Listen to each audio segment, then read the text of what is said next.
All right, hello. This is Johnny Cycles. I think. Yes, it is Johnny Cycles.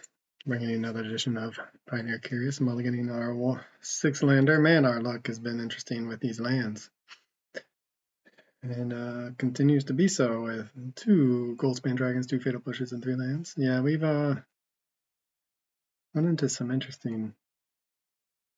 I hit mulligan again on accident. Well, guess we're definitely keeping this one. To these two. I meant to keep that, that six. Not only is bad luck bad, but my clicking is bad.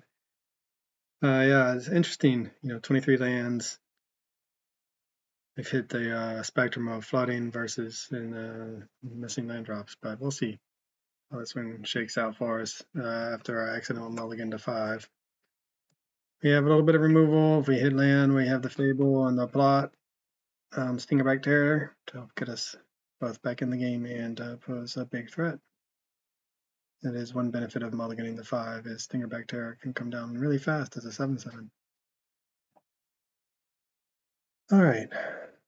Well, we did make the land drop. No. We are missing the second red for the Stingerback, but we can plot it for 1 and then cast it for free, so get around that. I'm sure we'll draw another red source.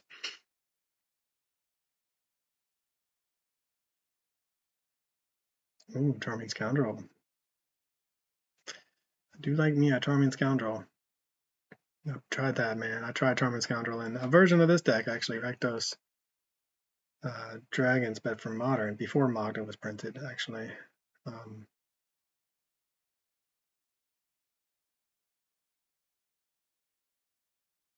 And it was not a very good deck. With Magda it might be better, but it was one of the treasure producer, and I was looking to use the treasures just to ramp, essentially. That's what our opponent gets up to now with their 4 manas. Probably something bad for us. Comment on your turn, choose up to 1 target creature you control. Until end of turn, that creature gets +2/+0, gains trample if it's red, and vigilance if it's white.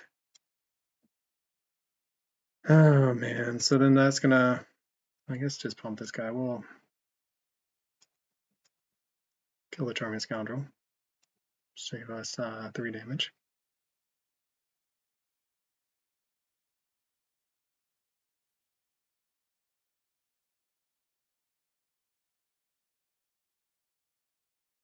What do we find?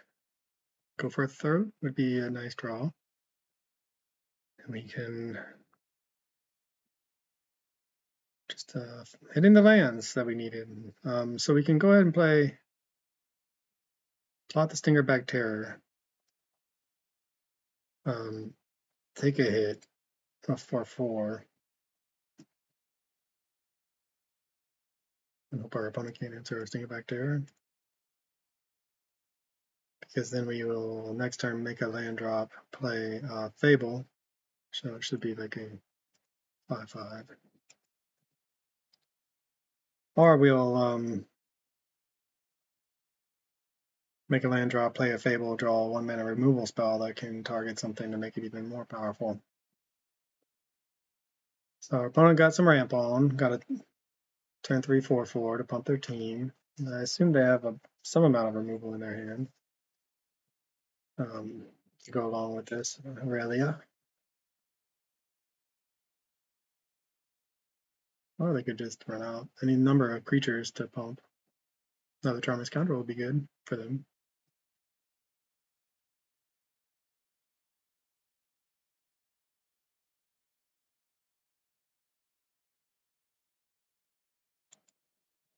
Feldon Ronum Excavator. Okay.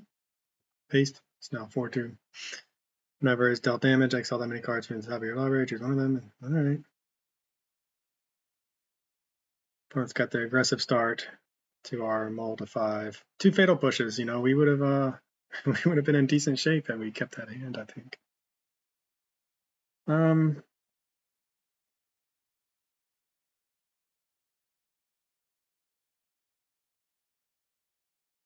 Yeah, we'll toss these. Maybe we'll take a removal spell. Lightning Helix, march around the otherworldly light.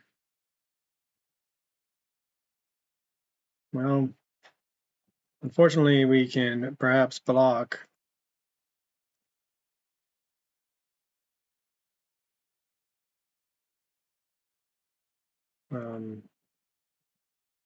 It's a 6/6, so if we, depending on what we can block, it will survive Lightning Helix. So that's something. If our opponent doesn't find an answer or another, yeah, they didn't.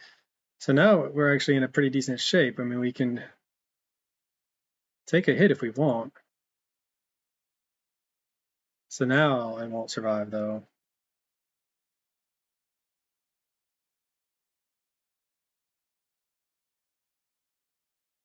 So wait, I'm confused. At the beginning of combat on your turn, choose up to one tile mentor. So now it gets a +1/+1. So never mind, we are not in that great a shape anymore.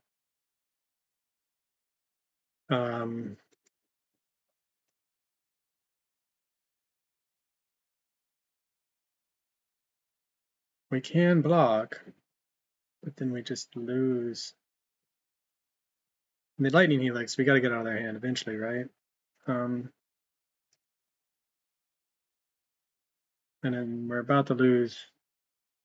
There's a good chance our Stinger Bacteria is going to drop down to 4 or 5 anyway, which makes blocking later also hard. So unless I misread this. Does this have first strike too? Because I hope not. All right, so we go to 7. We have our opponents out of hand, empty-handed. We're going to draw some cards. Can we find a dragon?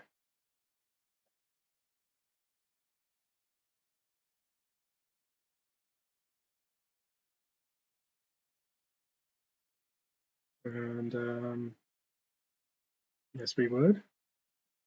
We will discard this land. Drew the gold span, that's good. We're going to fatal push that.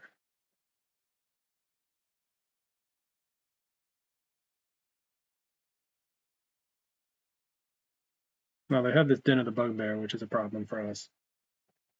So they can fire that up and attack for 4, put us to 3, which will put us on defense with this Goldspan Dragon, unfortunately. Or they'll just find another threat. Or they'll fire that up and become a 3/4. They can't do that yet. They can do this though.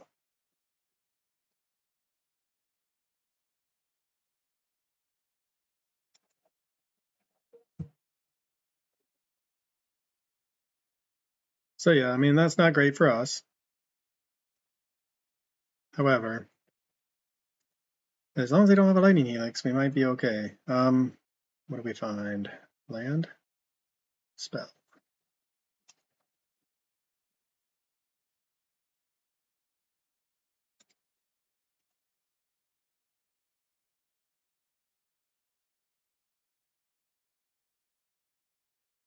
So we can Goldspan Dragon.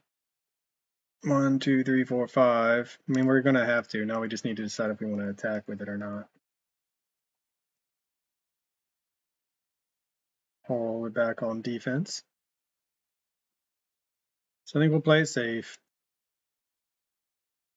Our opponent drew a Lightning Helix. Obviously, we're dead. Any sort of removal, we're in trouble. But having a way now, we can, if everything lives, we can make 2 Goldspan Dragons next turn.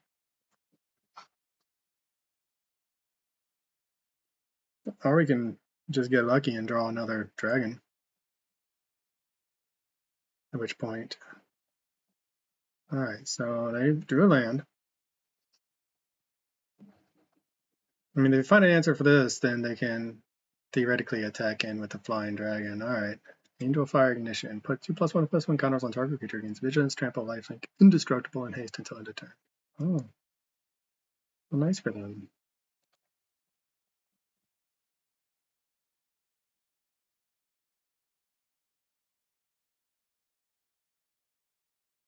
And they're going to gain some life, so that's the reason why they're attacking. And it's indestructible, so a dragon? Dragon would be good. Just a dragon. Help us out, deck. Magda, Hoardmaster.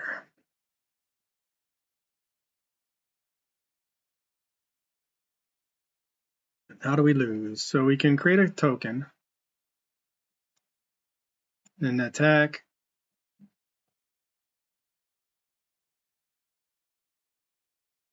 We can go attack, attack, attack, and get 3 treasure tokens. Still have 2 blockers, theoretically. They're going to be able to flash this back.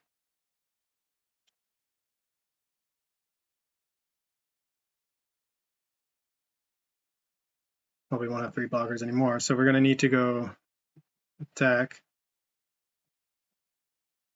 attack, okay. So this thing's only going to get bigger, is the problem. It's going to have trample too. So do this.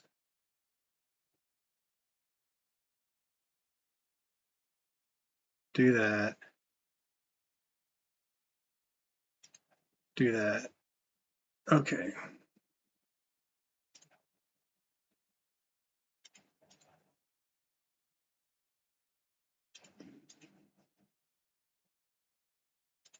So this might actually kill us because the flashback on this is 4, so I don't know if they can.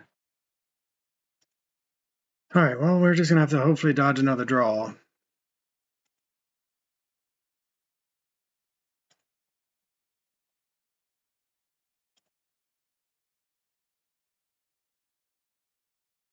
But now we're gonna have to double block there. They're gonna be able to kill the Mog, and assuming they don't do anything else or draw something else, that's what our plan is for now. Oh, let me scoop it up. Interesting. Fatal push. Perfect. Okay, well, that worked out pretty well. So our opponent playing an aggressive creature strategy. Maybe we bring in some go for the throats. Falsey seems okay. Play with fire. I mean, it's fine, right? Didn't see much by way of graveyard hate. Maybe we take some of that out. We could bring in Treausre's Edict. Just as more removal.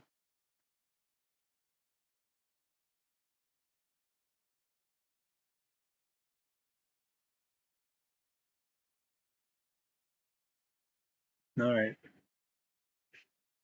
So our opponent's playing a Boros Angel aggro deck.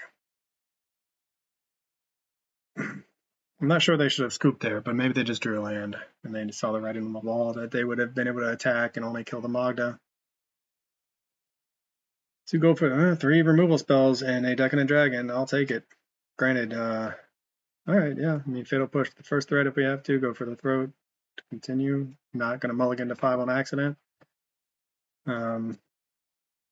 See what kind of aggressive start our opponent can muster. It may be that they're a mid-range Boros deck with a few, like, you see the value 2-drop creatures.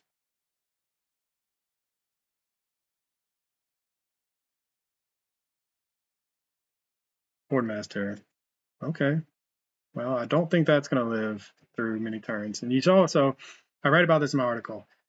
I named the deck Magda the Hoardmaster, but we really are a Rakdos mid-range deck looking to kind of close out games with Magda the Hoardmaster. In the right matchup, Magda on the turn 2 can go the distance and really get us a lot of value.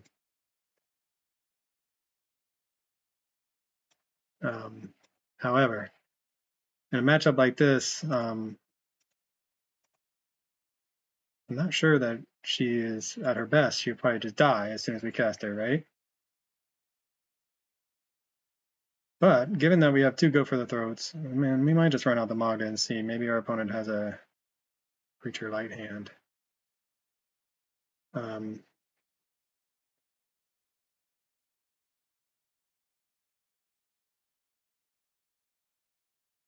they can't just kill it with 1 spell and also cast a creature, because we would love to do this expensive tastes on our opponent's turn to get a treasure token out of it.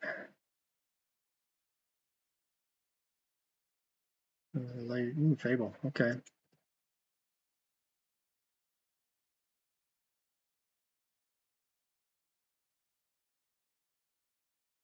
It's a good draw for them.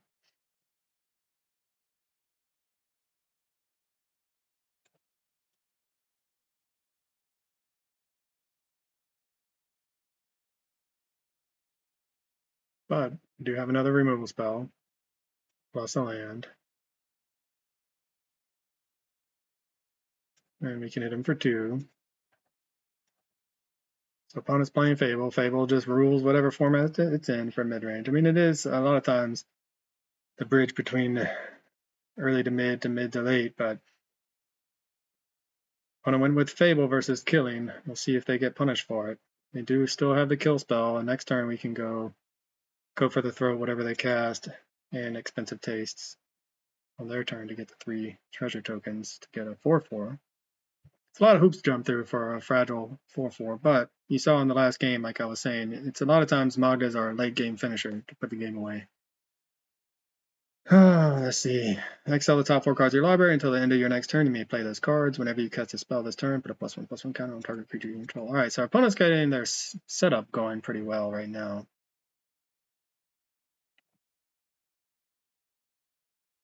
Can we win the race? What would we like to see off the top here?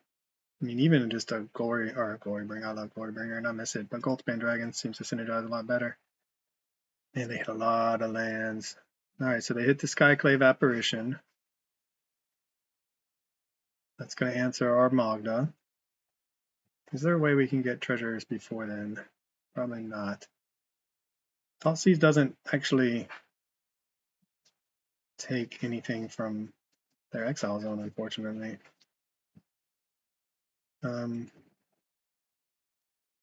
Start with the Thoughtseize.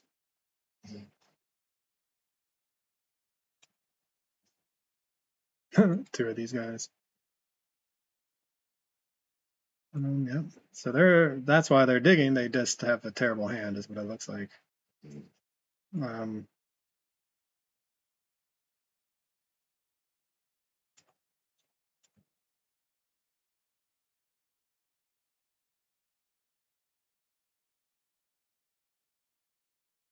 We're gonna let them use their Skyclave Apparition to get rid of our Magda, I think.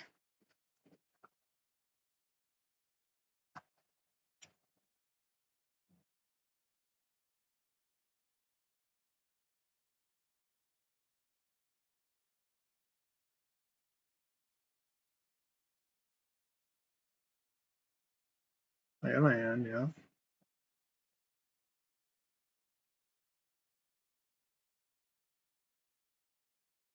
Does it get haste too? Man, haste, okay.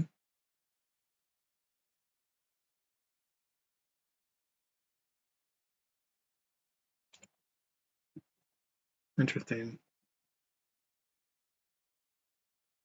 I should have responded, huh? I think we don't mind taking a hit from this, to be honest.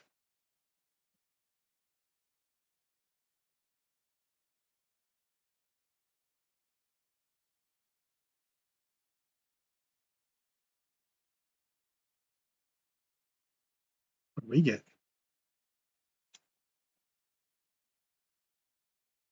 Solar. What is this? Boon Bringer Valkyrie. 4/4 for fine first strike lifelink. Solar Blaze. Each creature deals damage equal to itself equal to its power. Interesting.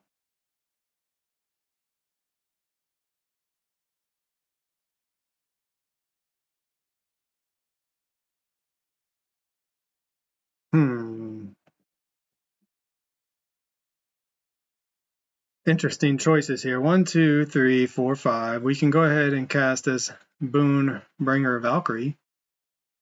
This backup too. We can cast our own Decadent Dragon. We know that I think they have until. Oh wow, they didn't exile. Interesting. Okay, so then I think we want to go for the throat this thing. And another treasure token.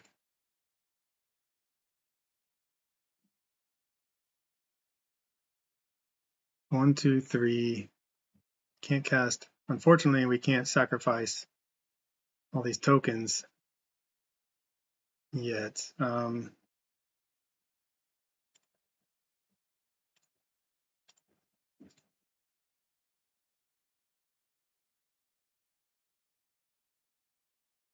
cast their angel. Don't really know what that does other than maybe it grows my guy. I can't remember what backup does it. Okay, so it grows. All right, opponent. Thank you for the angel. We appreciate it. You don't have a very good hand, we know, and we're sorry, but you could have cast that Skyclave apparition. Maybe they drew one. Okay, we'll see. I mean, I've said this before. I like where we're at, and then just ended up losing the game. So I like where we're at, but it doesn't mean we're going to win by any means. So they can cast this Feldon. What does it say? Put a +1/+1 count on. Will we be able to kill it in response?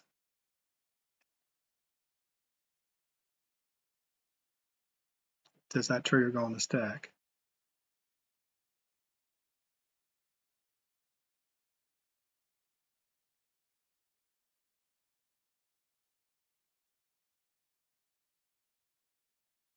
Does, but now it's going to get, we get another treasure, which is good. They're going to get to exile the top card of their library. They're not going to get to put their +1/+1 counters on, but they will get an extra card, and they scoop up the match. All right, well, I mean, I can see our opponent's salty, maybe a little salty. We do have a lot of pressure now with another 4/4. Lifelinker can be making treasures. We weren't going to draw very well, though. Okay, so this is the type of matchup I think a Rakdos mid-range strategy like ours should be able to navigate to victory. And I feel like we've played a few mid-range strategies and lost some of them and won some of them. I think that's just somewhat getting used to the deck. Some of it's getting used to the matchups, and some of it's just better luck drawing, drawing better than our opponent. Our opponent had a very slow mid-range start with not a lot of interaction, or they chose not to play their one interactive spell over something else, which is interesting. But all right, this is Johnny Cycles with cyclesgaming.com. Thanks for watching. I'll catch y'all in the next one. Another edition of Pioneer Curious. Thanks for watching. This is Johnny Cycles with cyclesgaming.com. If you haven't already, please check out my website where you can read about my various commander brews, watch gameplay of my modern jank, and read my science fiction fantasy novel, The Podkind, that I'm publishing serially. And if you enjoy my content, please check me out on YouTube, Johnny Cycles. Click that subscribe button. Everybody counts. As always, thanks for watching. I'll catch y'all on the next one.